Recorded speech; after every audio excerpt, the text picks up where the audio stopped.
What's up, soldiers? Chris here, caribbeanpot.com. Always a pleasure having you guys here in the kitchen with me. What you're looking at there is one of the most tasty combinations you'll ever make. We're making Channa and Aloo, which is chickpeas and potato with leftover stewed chicken. Stay tuned, you're gonna love this one, man.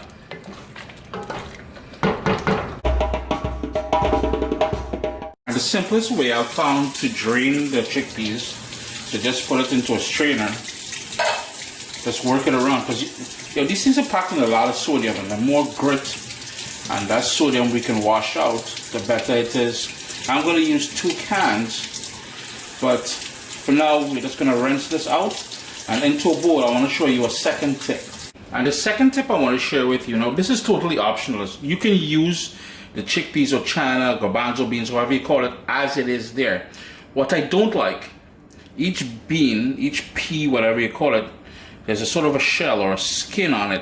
I don't like eating that. Now, it's almost impossible unless you have a lot of time to remove them all. I like removing it because we have a term we use in Trinidad and Tobago, we say hoxy. Once you cook it with that skin on, I get that hoxy sort of dry, sort of itchy throat kind of thing, and I want to get that. So I like taking out as much as I can. So rather than doing one by one, all I do is I go in with my hands like this, and you notice it's all floating to the top here, so that's when you're going to discard it. So just kind of massage it in there between your fingers and try to get them out. Now it does take a little bit of effort and a lot of time, but it's well worth the effort. See, I'm just removing those. It does take a few minutes. It took me about 4 or 5 minutes. What I found was the more water I put in there, when I drained it, they came to the surface. So while it's not 100% all gone, but there's quite a bit I got here. And if you're wondering, the cans of chickpeas that I use, they are 19 fluid ounces or 540 mLs. 2 cans. So let's get cooking now.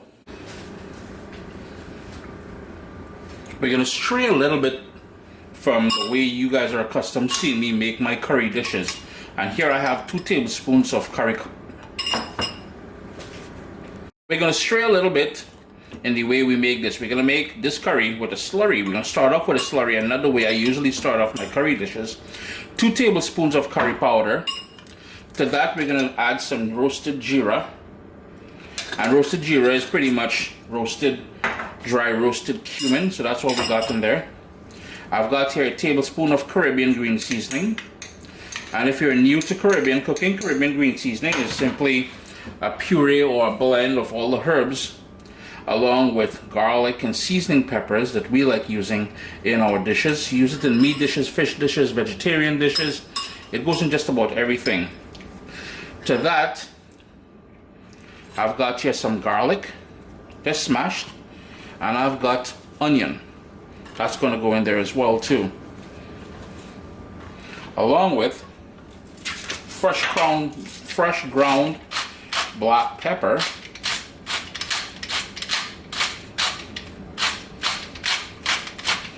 and lastly we need water to pull it all together, and we're just going to give that a good mix. And this is an old school way of making curry, by making a slurry first. So I'm just going to give that a good mix to bring it all together. In a nice big pot, high heat, 2 tablespoons of olive oil. And since my pot is warm, I'm going in right away with that slurry. And you notice the action happening. I'm just going to swish around a tablespoon of water in there, just to pick up any remnants. And what we want to do now, I'm going to turn my heat down and let this cook for about 5 minutes. All the way down to low. Notice we already got that bubble happening there. That is perfect. All the way down to low. It's been about 4 minutes on that heat. And notice it's starting to get thicker. The water is starting to burn off. And what we were doing there is sort of 2 things. Blooming the spices which makes up the curry and cooking out the rawness of the curry. It's time to further develop that curry base. So we cranked up the heat now to high.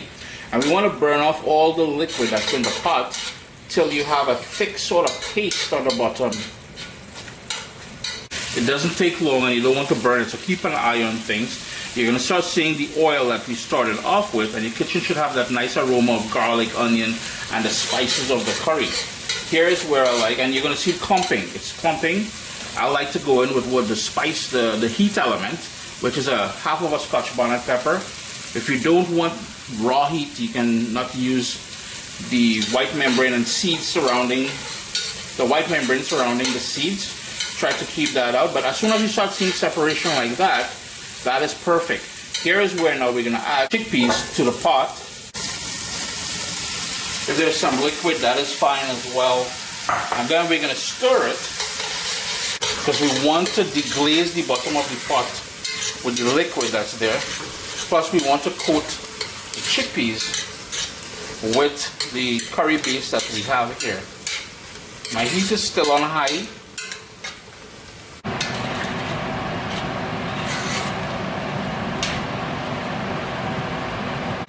It's been going now for 15 minutes and I can already see the potatoes start falling apart. If you're wondering, I like using Yukon Gold potatoes. It's just my favorite potato and I always have it in my house here. You notice it's starting to thicken up as well, but we're going to give that about 5 more minutes. At this point, I have these nice chili peppers in my garden, so I'm going to use them. Notice I didn't cut them because we already have the scotch bonnet in there. There's no need for it, but I find when I'm eating later on, because I'm not going to break them, when I'm eating later on, I'm going to crack them open on my plate, and then that's why I'm going to have some fun with them. Everything is coming together nicely. Now, we did say curry Channa with aloo, which is chickpeas and potato with leftover stewed chicken, and that is the leftover stewed chicken that I have here. If you wanted to leave this strictly vegan, we've done that dish before, but you don't need to add that. What you would do is you would crush some of the potato, taste it for salt, adjust it, and then boom, you got a lovely vegan dish, Channa and aloo, chickpeas and potato. But we're adding that stewed chicken just to enhance the flavor. I'm telling you, man, if you've never had it, now is the time to make that happen. I did change up the spoon on you guys. You want to give that a mix, because now that chicken has been on the counter, but it was stored in the fridge. All we want to do is let all that flavor from that stewed chicken get into the dish here. And I'm using a bigger spoon at this point because I want to start crushing the potato and everything else to get, notice how nice and thick that went. Now be mindful, we are not breaking these bad boys. If we break them, we're going to run into problems. But it is that simple. We just want that to heat through. Let some of that stew flavor. And that stew flavor has all that brown sugar and the ginger and all that niceness in there. I'm telling you, man, this is going to be one of the most wicked sort of combo dishes you've ever made. A great use of using leftovers, yeah? The last thing I like doing, you know, I love some shadow benny or some cilantro. When you can't get shadow benny, which is culantro, we've talked about this before, the next best friend is cilantro, and that's a lovely way to finish off things. Just want to give that a quick stir now just to incorporate that in there.